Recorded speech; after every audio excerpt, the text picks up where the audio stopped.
Don't stop.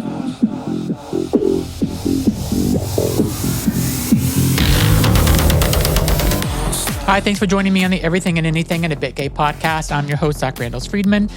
And before I get into my amazing guest today, I wanted to talk about something that maybe a lot of people are thinking. We are like in mid-May. Summer is right around the corner. Weather is starting to get much better in places in the north where we had a horrible winter, where you weren't able to get outside most of the time. You either went to the gym or you just sat in the house like I did, because I hate the gym. I'll just say it out loud. I do not like the gym. It just like kills me to go. I don't even pay for a membership anymore. My weight is good. I'm at a good weight now. I just like need to like tone it up a little bit. And I don't even care though, because like I really hate the gym. It takes so long, and I hate it. I just don't like it. I don't like doing cardio. I don't like doing weights. The only thing I like doing is going and looking at the cute guys at the gym, but that doesn't tone you up. My weight is good. I don't need to lose weight. I just need to I need to go to the gym.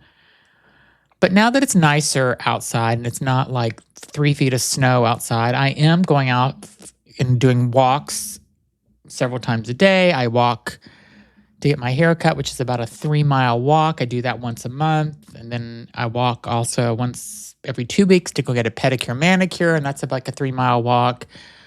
And then I just like do walks during the week, like in the evenings and stuff. So I'm getting outside, but I just refuse to go to the gym. I refuse to pay $250 to go to Equinox, or pay for a membership for Equinox, or $275, whatever it is, and then not like use it. Because God, when we lived in Dallas, I think I was paying $275 a month for over a year. And I think I probably went a dozen times in a year. So think about how much, like each time I went to the gym, it was $275. And then whenever I was going to the Equinox in Boston, I would go every morning because I would wake up and I'd get there at 5:30 or 6 o'clock, because I had worked across the street. So I would go to the gym then because I had to go to work. And that made sense. But then I paid for a trainer. And I don't even know how much a trainer was. Was that $150 a session plus the membership? I mean, I was doing a trainer like 3 days a week. That's so much money. And then I felt like the trainer just like, okay, let's stretch. Okay, we have an hour. We're going to stretch for 45 minutes of that hour. And then I don't know, it just felt like a waste of money. I had the wrong trainer. There was like a really hot trainer guy. Oh, then I went to this other gym whenever I lived west of Boston. It was like a local gym, and I had this guy. What was his name? Was his name Connor? I can't remember, but he was so hot. And I wanted to set him up with my friend Jessica, but I didn't, because she left Boston and moved to New Jersey. But he was so cute, and he thought I was funny. But oh my God, I remember one time he would do a training with me 4 days a week. So I was like serious about really like losing weight and getting toned up. This was a year before COVID, I guess. Was it a year before? Yeah, it was a year before COVID. I paid for like 6 months ahead of time, which was a lot of money. It wasn't as expensive as Equinox, but it was still a lot of money. And because I paid up front, I got a discount, but I got to get my money's worth out of this. And so I remember the first couple of times I went, one time I walked out to my car after I left the gym, and he worked me out so hard, like I was like dizzy a little bit. And I remember just sitting in my car like I can't drive, because this guy nearly killed me. He had me like pushing this thing across the gym floor with the weights on it. And oh my God, he had me doing like just so much shit. Jumping up on this platform and jumping back down, and then doing kettlebells, and then doing machine, and doing the thing where you plank or whatever. He's having me do these planks and stuff. Like this, I remember at one point I'm like, all right, I'm done. And he's like, oh, but we've got like 10 minutes. I'm like, nope, not today. We're done today, because I'm going to pass out. And I remember walking to my car and I felt real dizzy. And I went home and told my husband, I'm like, I don't think I'm going back to this guy, because He's like, listen, this is normal. You're out of shape. He worked you really hard, and just tell him that he needs to build up to that you can't actually, you're not running a marathon.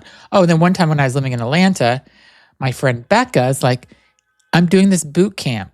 Do it. I'm like, okay. So 5:30 in the morning, you show up at this place, and it was winter in Atlanta, which isn't like a winter in Boston, but it was like in the teens. It happened to be a cold day. They had us working out inside, and then they're like, okay, now you're going to run outside. So you're sweaty. You walk outside into the freezing cold. They make us run down this big hill and then run back up it and run back down. Then I got dizzy then. I'm like, I'm going to like pass out. So I'm a pussy for the gym. Like, I'm just not, I skipped when I had PE, which is physical education, which I don't know if they still do that in schools now, but I would never participate. I would like not change in the locker room because I didn't want to change in front of people. And I just like, I didn't want to play softball or baseball or basketball. I didn't want to run, do races and shit. So I'm like, nope, not me. I'm not getting all sweaty because you didn't take showers in junior high and high school after the gym. And who wants to be a sweaty, gross person all day long? So I know that sounds so gay, but I don't care. I hated PE. I hated the locker room. I hated the whole thing. So I hated being forced to play sports. Then I remember like in junior high or elementary school, they had the presidential physical education award or something. So they made everybody take these tests to see if you could win some presidential award. I'm like, fuck this. I don't care about no award.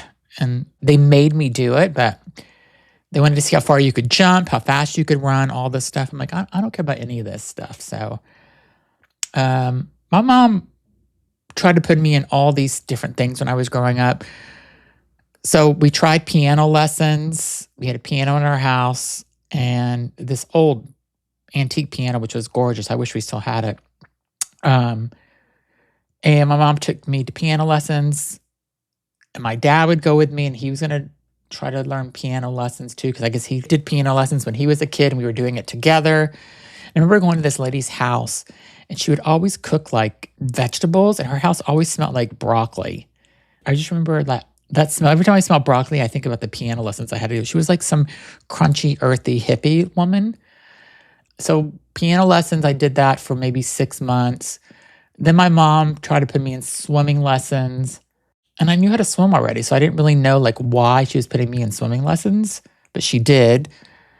That didn't last long because I'm like, I know how to swim. So like, what is he going to teach me? Like, I don't know. It was stupid. What else did my mom put me in? Oh, then I thought I was friends with a girl in the 3rd grade, and she was in dance school. I'm like, Mom, I want to go to dance school. So she put me in tap dance class, and I went in, and I didn't have tap shoes. And they're like, oh, well, here's a box of tap shoes, and find your size, and then you can buy your own tap shoes. But you can wear these like, it was like, like when you go to the bowling alley, have you had these bowling shoes that you use? And I'm like, fuck that. Like, I was like 3rd grade. I'm like, I'm not putting on some dirty ass used shoes. So I left. I told my mom, like, I don't want to do this. No, I stayed for the first one, but I said I'm not putting on those shoes. But I guess going to tap dance class and not putting on shoes doesn't really make a lot of sense. So, but I wasn't doing it. And then my mom put me in gymnastics class, and my friend was in that class, and I just didn't like it. So I didn't do that either. And then when we were living in Florida, we had music class, and my music teacher told my mom, oh, he should go, and there's this Miami boys choir that he should go to this summer. Because I know she probably was like, oh, he's gay, so let's put him in something artistic, is probably what the music teacher was thinking. So my mom, I'd go to the University of Miami every day, Monday through Friday, and spend the entire day with the Miami boys choir. But it wasn't just, there was a boys choir and there was a girls choir. And then there was a big concert, a recital, like at the end of the 2 weeks where like all the parents went. But it was like a camp, I guess, for 2 weeks. And so my mom had to drive me all the way to the University of Miami. We were up there doing this. And the only thing I wanted to do was hang out with the girls. And like, we would like skip the lessons and like go hide somewhere on the University of Miami campus. I was in 5th grade going into 6th, and I just wanted to hang out with the girls. Like I didn't, yeah, I don't know, but I did sing. I don't know how the fuck I sing because my singing voice is horrible. But I somehow made it through. But yeah, I just wanted to like gossip with the girls, and then they told my mom and dad like afterwards, oh, he should like join the Miami Boys Choir, like and like you'd come once a week and practice, and then you do concerts and stuff. So, but I kept thinking like these people must have hearing aids that aren't in because I can't sing, and I knew it then. Like I'm not a singer. I'm so horrible at karaoke, and my husband loves karaoke. Anyway, I am rambling on and on and on, and I didn't even realize I was doing an intro because I'm just talking to myself. And I'm going to tell you about my guest today. My guest today is Nicole. And Nicole, I had a really good bond with because people have, especially if you think about a transgender person who's transitioning, you have like, you want to sound a certain way. And Nicole helps people find their voice of who they are. And she talks about the story, and her and I actually discussed a little bit about how I hated my voice growing up. I sounded like a girl. And even whenever I was in like high school and I'd go through a drive-thru and order something, they would say, yes, ma'am, or I'd call somebody on the phone, ma'am, Mrs. Randall's. I was just like, fuck. So I use that to my advantage in some ways. And I feel like I'm really going long on this intro, but I could make myself really sound like a girl, and me and my friends would crank call, and I had to pretend I was a girl. And I have so many stories. I could do a whole episode on this, and I think I will, about me crank calling. And I feel like anybody that's friends with me or that knew me in high school, you probably got a crank call from me and you thought it was a girl, but it was really me. So I will do an episode about that at some point. But enjoy my episode with Nicole because she's doing a lot for transgender people. She's doing things that need to be done, and she really cares. You can just tell, you can feel the good energy coming from her. So enjoy my episode with Nicole. Thanks for listening. Thanks so much for joining me on the Everything and Anything and a Bit Gay podcast. I'm your host, Zach Randalls Friedman. Today I have a very interesting guest. Her name is Nicole, and we are going to get right into her story. Welcome to the show, Nicole.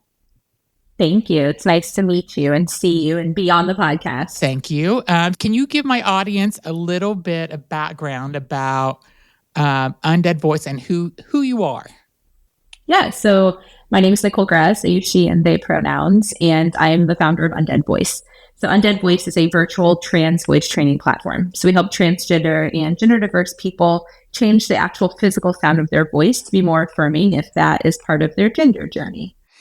So let me ask, whenever you're meeting with transgender people, do they always want to change their voice, or does it come naturally for them? Or tell me what the different scenarios are.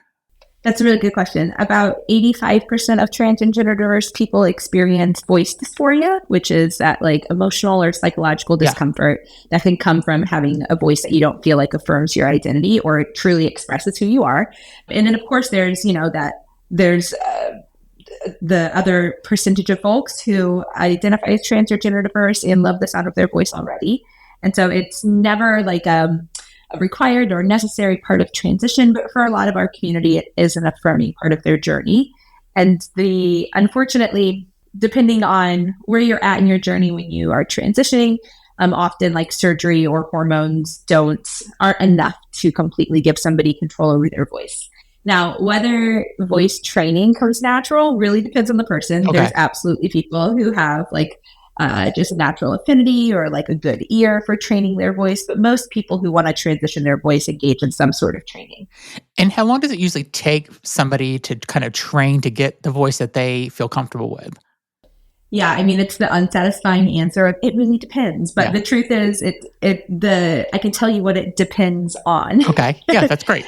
So there's kind of like two different models. There is the DIY method that most people start out with. A lot of people start their voice training through like YouTube or different Reddit guides or joining different Discord servers. So kind of that DIY method.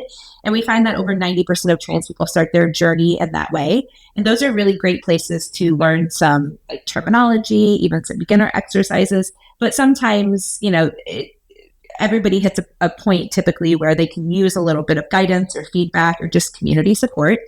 So eventually people, it's not really the best like long-term solution to DIY the voice. So a lot of folks turn to voice training, and that can look two different ways as well.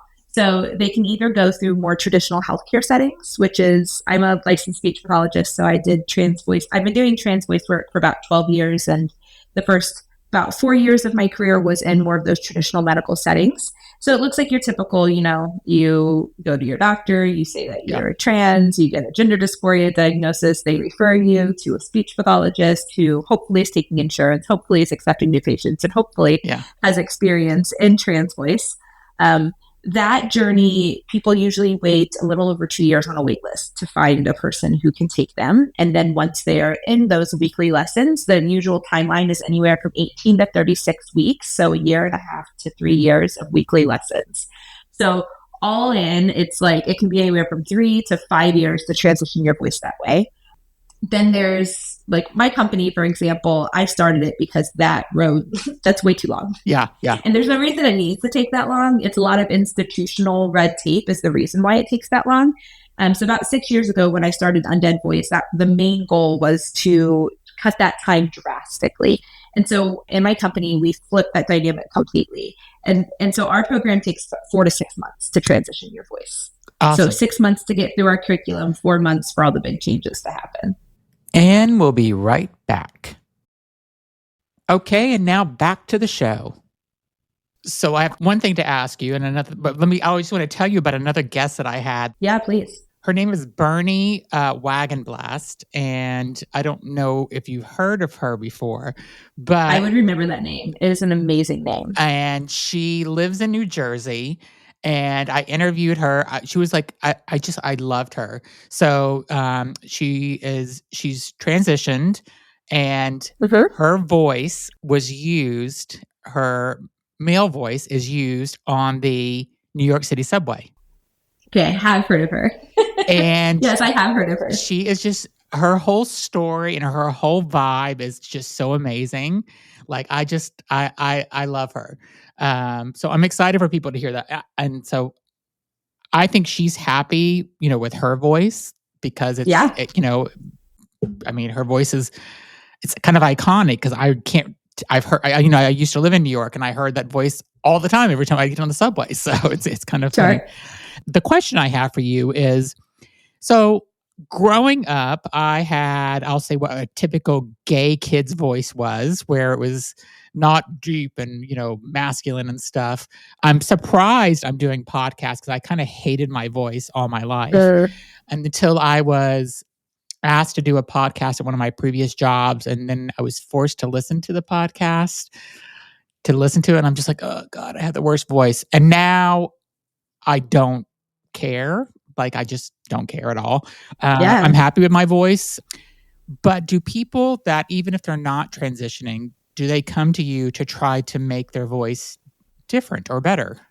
Well, I think we can all relate to what you're saying, Zach, of that, like hearing yourself on a recording or voicemail and being like, ooh, a little cringe. Like, is that really what I sound like? Or yes, there is no way I identify with that voice.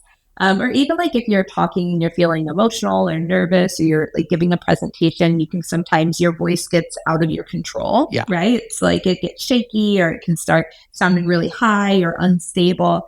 And so absolutely, I think I've never met somebody who we talk about voice and they don't have an experience like that. Yeah. I think for trans and gender diverse people, it goes a lot deeper and it can be a lot more painful. It's not just periodic or episodic, if you will, or contextual. It is something that can happen every time you open your mouth to speak, whether that is, ordering coffee, talking to your best friend, going on a date. And so it can be pretty debilitating.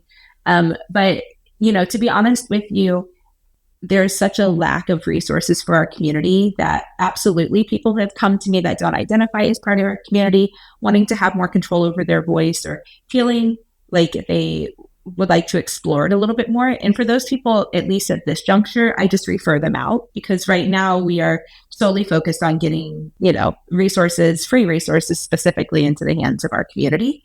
So I don't have the bandwidth to help everybody who has disliked your voice in the past. We're focusing intentionally on our community only right now. But I think it's a universal experience. And I actually do a workshop usually within employer spaces called vocal allyship. And we talk about this exact thing to open the workshop up is, let's identify some times where you've heard your own voice and not liked it for one reason or the other. And then using that as a bridge to kind of connect and empathize with what trans colleagues may be going through. Yeah. Definitely. Yeah. That's do you think it's more important than ever for kind of the trans community to get the voice that makes them feel comfortable?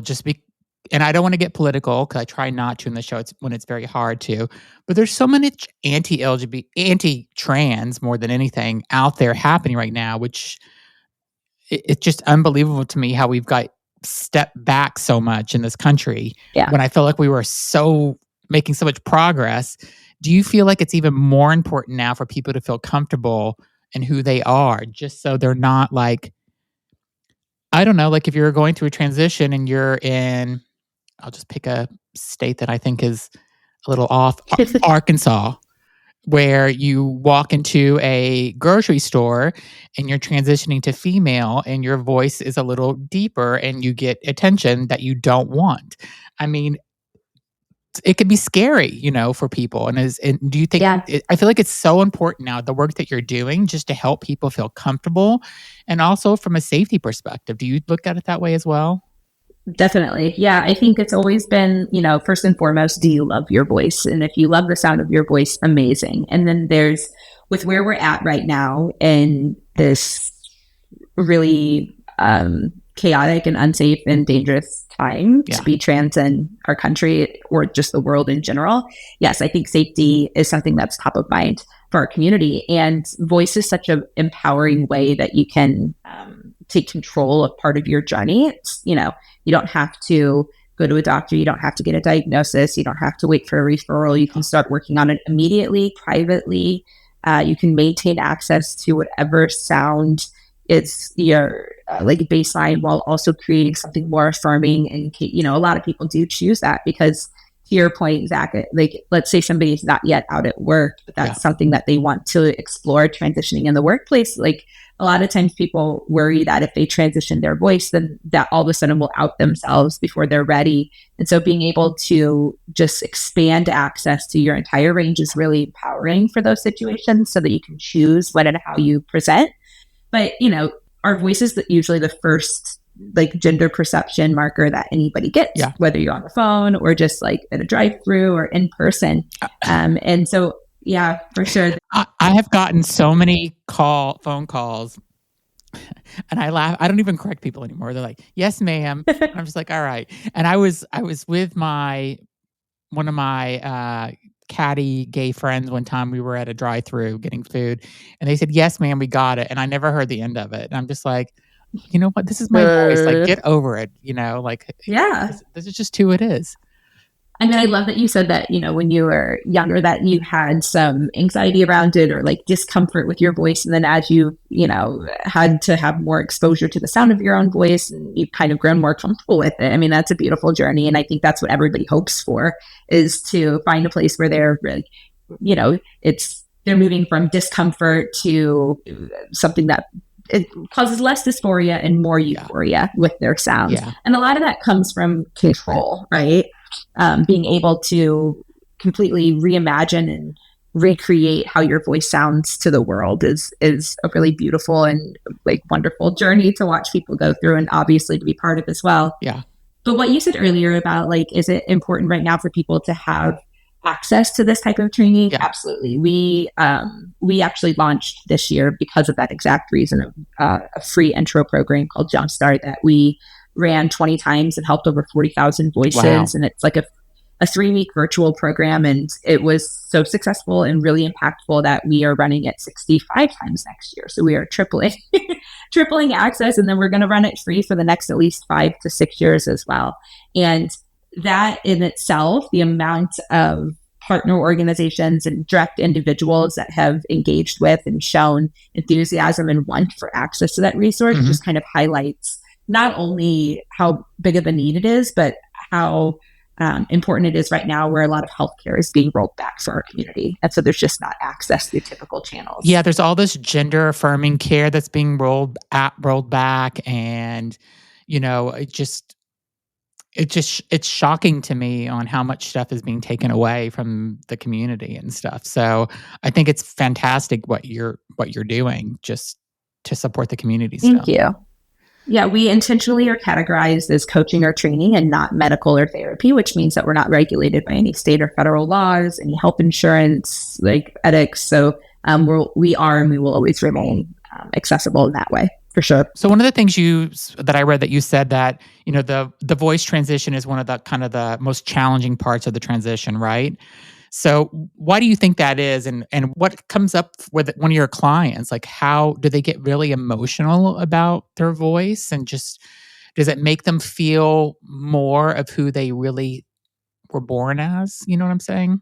Absolutely. Yeah, I think it's a roller coaster. I think at first, if you've never done voice training and you're not a professional singer, it can feel really daunting to take on this whole journey of changing something that you have been using since you were an infant. There's so many years, depending on what age you are, when transitioning your voice. Right now in our program, Undead Voice Lab, our youngest member is 9 and our oldest is in their 90s. Wow. So it's like the full spectrum of humans.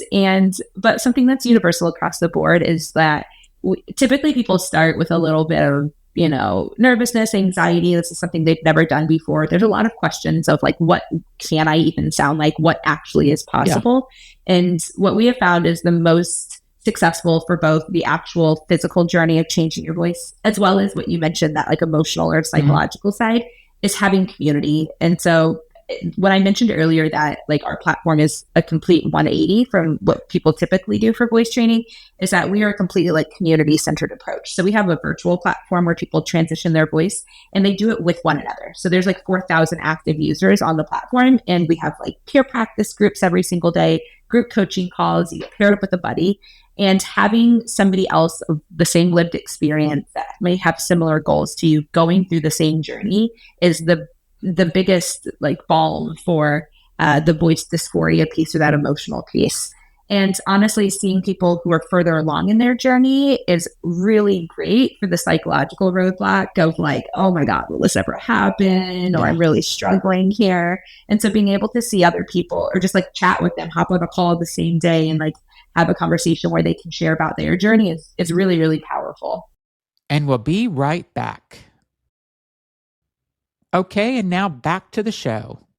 Do you have to like let people know like what they're starting off with is okay? I mean, Absolutely. Yes, it may not be the ideal voice that they want, but it's okay. Like I don't know. I just feel like they shouldn't be judged for that. I know that's easier to say than what people do in this world, but of course. Yeah, it's also what we do to ourselves along that entire journey as well. A lot of self-judgment. One of the ways you can kind of release some of that self-judgment is to take like a time pressure off of it. Like there's no expectations for yourself other than like what you're setting for yourself. And what I often find is that people's goals at the beginning of their voice journey tend to change a lot throughout, their voice transition experience. At the beginning, they might say like, oh, I want to sound like this individual person. I really love the voice of this character or this actor or whomever, or I want to hit this really specific, like technical goal of like 220 hertz or something really specific from a technical level. And we try to really reframe goals to not be imitating somebody else or hitting a certain range, but more so like, what will you feel free and comfortable to do in your life once you have a voice that you love? Yeah. And so reframing goals for voice really helps reset expectations and gives us like tangible things we can measure. Sometimes people say, I don't want to be misgendered on the phone, right? Like what you mentioned earlier. I want to be gendered correctly by my voice and whatever that means for their identity. Or things like, I want to feel like I can yell at my dog crossing the street and be heard. Or I want to go on a date and not worry about the way that I sound. I just want to like be me, and I want to be accepted for my voice. Or like, I want my voice to sound like it has blue hair and a nose ring. Like, there's a lot of playfulness that we try to infuse into voice training that can unburden a lot of whatever the cultural expectations are. And the number one way we do that is by not using really any gendered language. So we never say like feminize the voice or masculinize the voice, because honestly, that's just recreating this binary that does not need to exist. It can be quite exclusive for people who, you know, maybe don't identify on those ends of the spectrum. Or if I say like a feminine voice or a masculine voice, there's probably some archetype that automatically gets like projected into your mind. And if that is not what you want to sound like or how you identify, then you kind of feel left out, or like this isn't a journey for you. And so instead of using gendered language like feminize the voice or masculinize the voice, we just talk about the way it sounds. So for example, I'd say like somebody wants a higher or a brighter or a lighter or a thinner voice, or a darker, deeper, thicker, lower voice. And so actually describing the sound as opposed to attaching gender markers to it, because voices don't have gender, humans do. Yeah. I'll just say that how incredibly brave it is for. So I'll tell you another story. I feel like I'm telling my stories today. I love stories. There was a person who I worked with. Her name was Jess. I worked with her at my job. When I first met her, somebody said, "Oh, you know, she's transgender." I'm like, "Okay, great." We became not best friends, but we became friends. Like, we were texting back and forth. So we became friendly with each other. I don't know. We went out. Did we go out for drinks or dinner or something one time? And she told me the story basically of whenever she came in from her dead name, Jason, and came in as Jess, and just like, and I just, that at that moment, I realized how brave and heroic that everybody that does this, that decides to take this transition, how incredibly brave they are to do this. Because she worked I'm not going to out who she is, but or the company, but she works in a very large corporation. She worked there for many years, was coming in as this guy, Jason, and then had to come in one day whenever she decided to come in as Jess. And I have so much respect for that, because you're putting yourself out there and you're opening yourself up for criticism or whatever. And she just knew who she was and needed to be that person every day in her life. And now she is super happy and super comfortable with herself. And I just, I just love those type of stories, and I guess my overall point is just the respect part about it. Just how, could I ever, I'm not trans, but like, could I ever do a big change like that? I'm trying to think of like what's something like if I wanted to get a major nose job or something, like, you're going to come in and be criticized or whatever, at least in my company, I probably would be, but, and I don't know, that's not really a good example, but I think you are highlighting, like, there is this dynamic, especially because your experience with Jess is a workplace one. I think it's actually it's a really great point. It's, over 70% of trans people say that they would rather change jobs in order to transition as opposed to coming out of the place that they worked before. And a big part of that is exactly that. It's like, even if people are supportive and you have an affirming, like, great work environment and teammates and manager, et cetera, a lot of times people will ask in their mind, like, seemingly like innocent questions, but it's uncomfortable and it's not appropriate. And just that experience of, even if you have the most affirming workplace, of presenting differently in the workplace is really intimidating and it's uncomfortable. And a lot of companies aren't set up with the structure, or like their HR teams don't really have the game plan in place to support those individuals. And so not only do trans people who transition at work have to navigate that experience, but they're often also having to do their own research and educate their employer on how to support them best. And then at the same time, they're, you don't know people are transphobic until they show you that they are. So you can have bad experiences with your manager or your teammates, and it impacts your ability to feel comfortable in the workplace. And,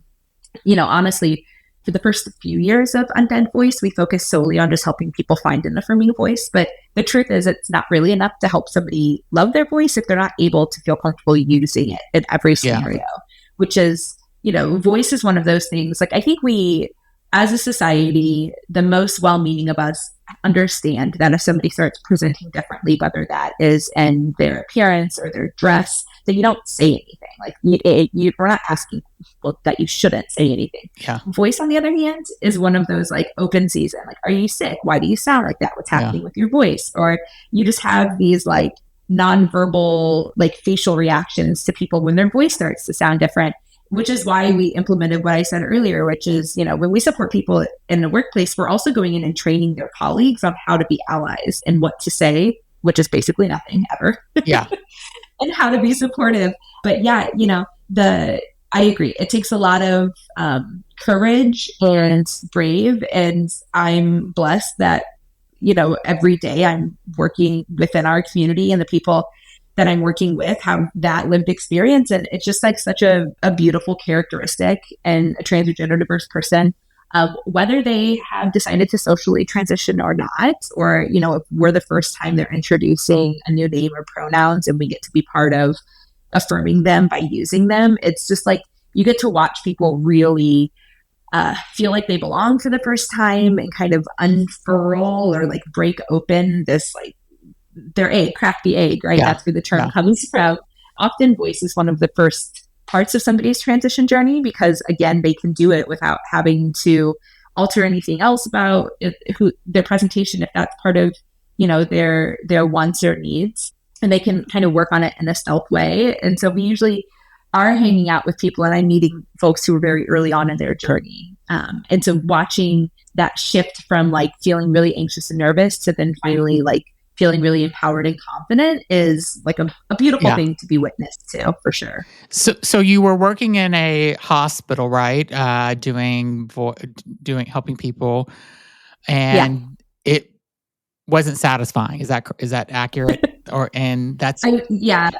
was working in a hospital and a private practice. It's just more of like, with a speech pathologist, you kind of take one of two tracks. You would typically either go and work in more of like a school setting with children who are, struggling with speech and language for the early years, or you're working in more of a medical setting. And my interest has always been in the medical setting. And so I worked here in the Bay Area at private practice in a hospital. My specialty was working with adults.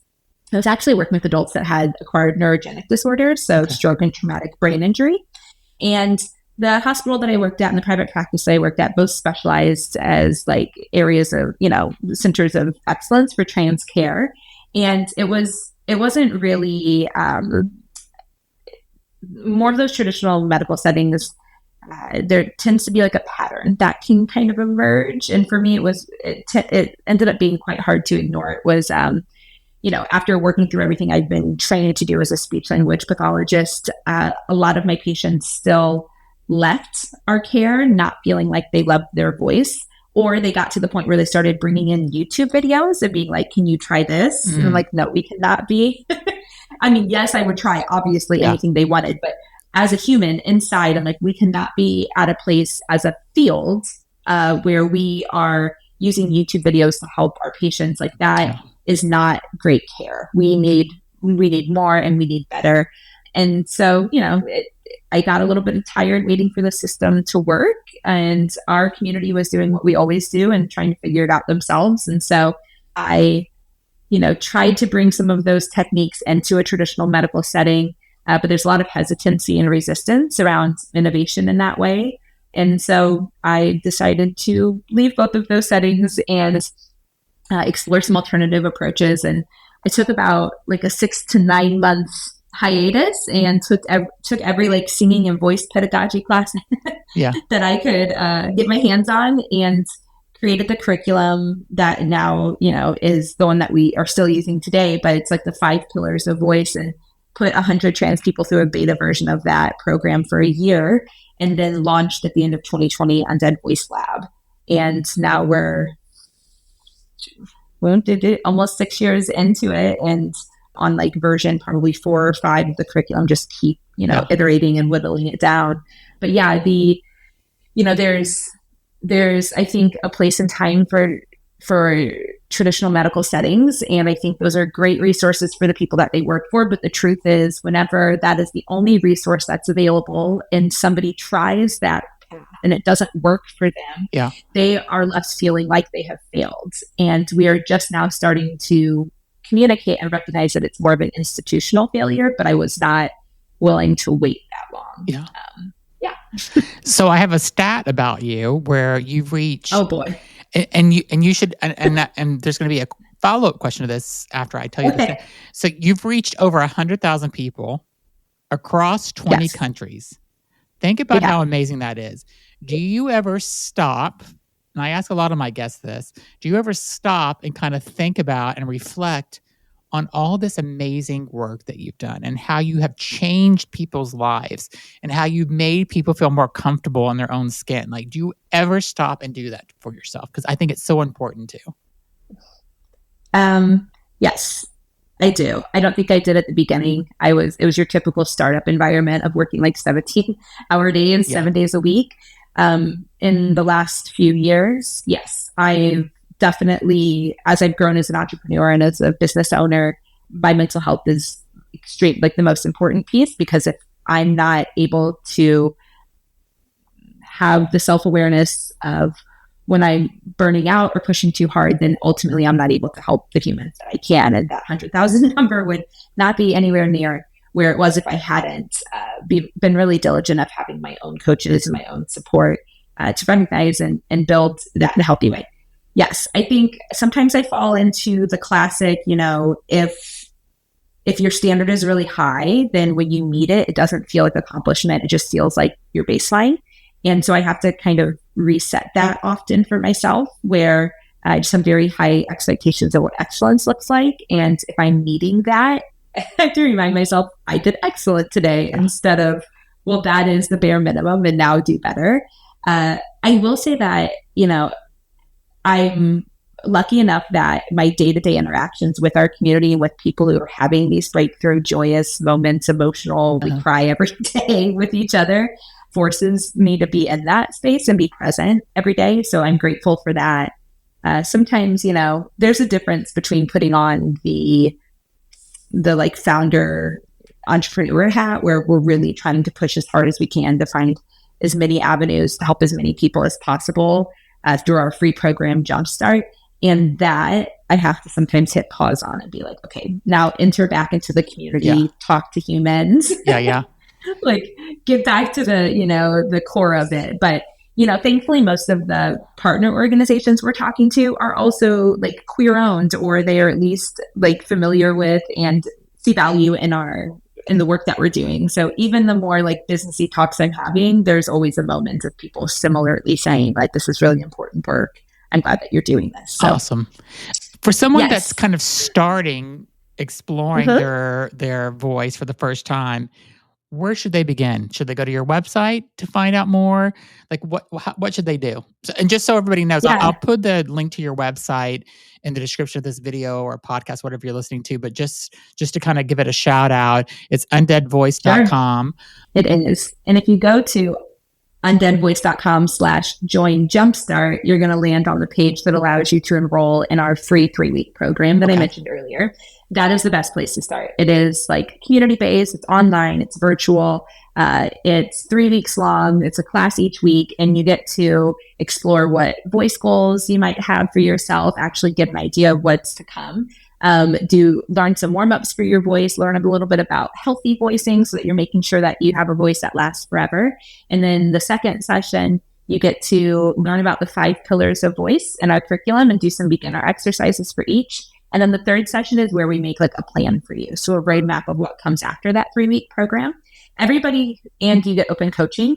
Everybody who participates in Jumpstart, we underwrite a $1,000 tuition grant for them to complete or continue voice training with us if they would like to. We also have awarded like $1.4 million in need-based scholarships up until this point. So we are completely able to help people who financially are struggling to be able to afford voice training. And then, so like I mentioned, we ran it 20 times this year. We're actually right in the middle of our last run of 2025. Our next one opens in January, but you can go to undeadvoice.com/join Jumpstart. And then from there, just throw your name on the wait list and you'll get reached out to as soon as we're opening up cohorts. We're not going to turn anyone away next year. So we've built the capacity to be able to serve as many people who come to us as needed. So don't worry about like where you're at on a wait list. You'll get in. We'll just let you know whenever registration opens. And a question just about like the demographics. Are you training more men how to use their voice or more women, or is it kind of down 50-50? Kind of what I mentioned with like we don't put right. Sorry. Like a gender. Yeah. No, you're okay. You use whatever is most affirming to you. I'm not. But you're right. You said that, so I should have. Yeah, go ahead. Well, no, I'm just saying it's reflected in how we train. Yeah. So meaning anybody with any voice goal is welcome. Statistically, we have about 47% of people come wanting a brighter voice, 26% come wanting a darker voice, and then the rest of them want something that's more fluid or versatile. Yeah. But the coaching is for everybody, no matter their gender identity or what their goal voice is. So we can teach people to have a brighter, darker, or anywhere along that spectrum voice, for sure. Awesome. Also, all ages, which is really important because there are a lot of states in our country right now that are banning care for trans youth. Yeah. And so we have youth cohorts specifically where we're helping those individuals as well. But that's all like how people can individually get involved. Yeah. Honestly, one of our main focuses for being able to reach as many people as possible is by partnering with organizations. So we partner with healthcare, employers, nonprofits, grassroots organizations, community centers, like anyone out there who is already serving our community to give them free access to the program. And so if they end up on our website, if somebody is listening and like, oh, I love my like local community center or I work for this employer, that would be undeadvoice.com/partnership. And we offer our resources completely free. That's amazing. Well, what I said, I think you should take more time to reflect on the great work that you're doing. More. Yeah.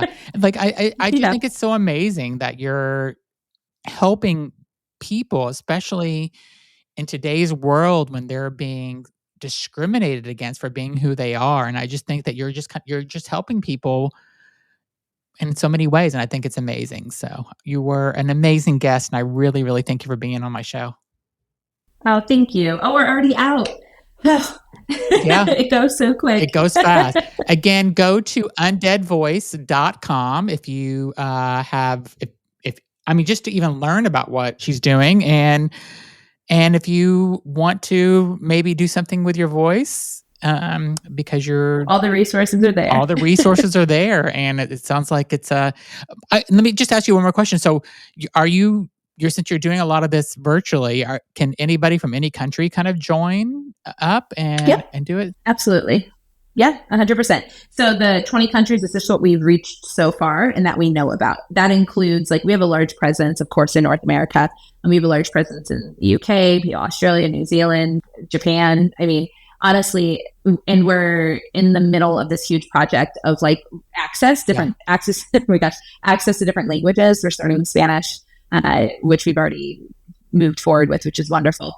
I'm trying to make our resources accessible in every language. So if you understand English enough to be able to take in the training, then we're 1,000% ready for you. The work that we do only changes the physical sound of your voice. We do not influence culture or environment intentionally. And so you're able to take everything you learn and apply it to your native language as well. That's amazing. Yeah, for sure. Any country, any age, any person, we're here to help. Yeah, I love it that you said 90 to 9. Like, that's such a huge range of people. So that's amazing. Yeah.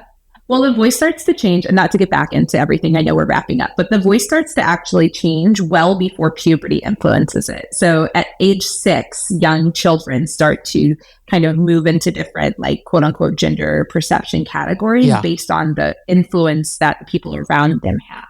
as opposed to the actual change in their physical voice that can happen from neonatal puberty. And so younger than that have used our resources. It's just 9's kind of the age of the youngest person right now. I mean, it's such a different world because whenever I'm older than you, obviously, but when I was growing up, you never would have heard about transgender or even a gay person when I was growing up. Like, and now, I mean, even though the world I think is still going the wrong direction, or this country is, it's still nice to know that, you know, kids are able to be who they want to be at such younger ages and stuff. So it's not, absolutely, I don't know. It just gives me hope for the world whenever, you know, I hear things like this. And so I'm hoping that in a few years, things are going to get back to normal. And again, I'm not going to get political, but let's just hope for the best. So. In the meantime, we're here. We're trying. We're not going anywhere. We've always been here. We'll always be here. Exactly. And our community will continue to do what they've always done and, you know, support one another. Well, thank you so much for being on. Again, undeadvoice.com. Go and check out Nicole's website. And if you have any interest in doing this, then sign up for her 3-week, is it a Kickstart class you called it? Jumpstart class. So, all right. Well, thank you again, Nicole, for being on the show. You are amazing, and I appreciate you being on. Thanks, everybody, for listening. Be sure to subscribe and leave a comment on the video or podcast on what you thought about the interview with Nicole. Thanks, everybody.